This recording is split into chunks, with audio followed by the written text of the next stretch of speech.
Hello, everybody. I am so excited. I'm here with Michael David. Him and his wife support Messianic Jews. They're doing incredible things around the world related to the restoration of the harp.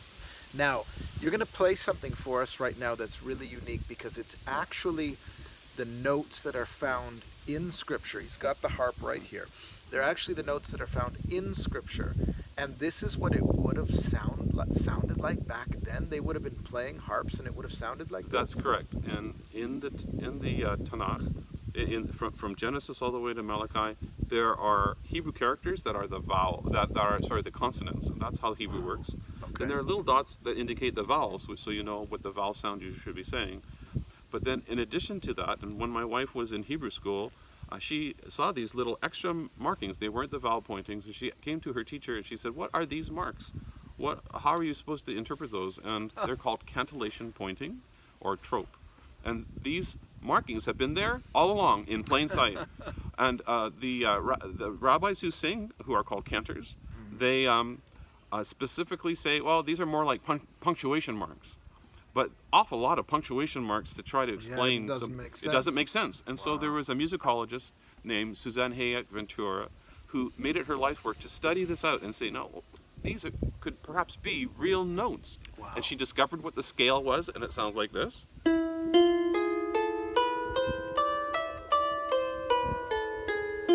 Doesn't that sound Hebraic? Sounds pretty Hebrew to me. It is, and on all that Hebraic sound, it sort of comes from that Middle Eastern tonal scales. And so this is very sound, scholarly work that she did. And so now it's possible for us to look back. It's kind of like archaeology, but only for music. For music. Okay, Yeah, let's go forensic, back going back and hearing the real tones that were there because it's in there. Now, there are other people who are doing some strange things, playing harp and playing notes that this is not that. This is the real playing of the sound of the original scale and what King David and even Moses knew music. And So they would know this tune. so they would know this tune. If we took a time machine and went back there, this is what it would sound Okay, like. take us back there, Michael.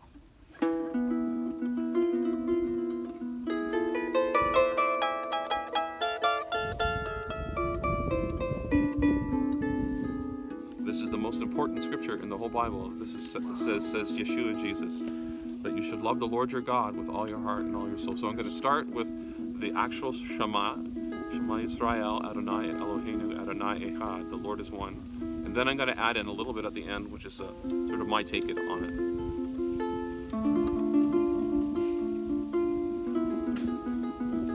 Shema Yisrael, Adonai Eloheinu, Adonai Echad. And the translation works with it as well. Hear, O Israel, the Lord your God, the Lord is one. Shema Yisrael, Adonai Eloheinu, Adonai.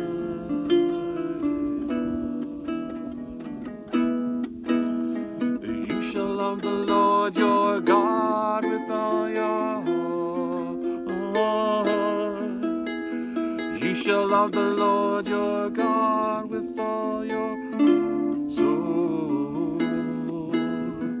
You shall love the Lord your God with all your strength. You shall love the Lord your God with all your mind, with all your heart, with all your soul, with all your strength, with all your mind.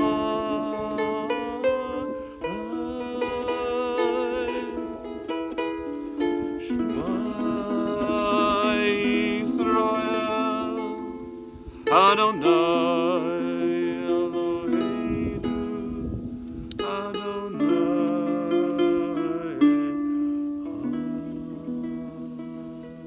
Michael, you are a history maker. We're so proud of what you're doing around the world, and we look forward to having a harp school in one of the countries we've been to or are going to. Get ready, you're seeing the restoration of the harp in these last days. Thank you so much, Michael, for joining in this beautiful atmosphere. Indeed.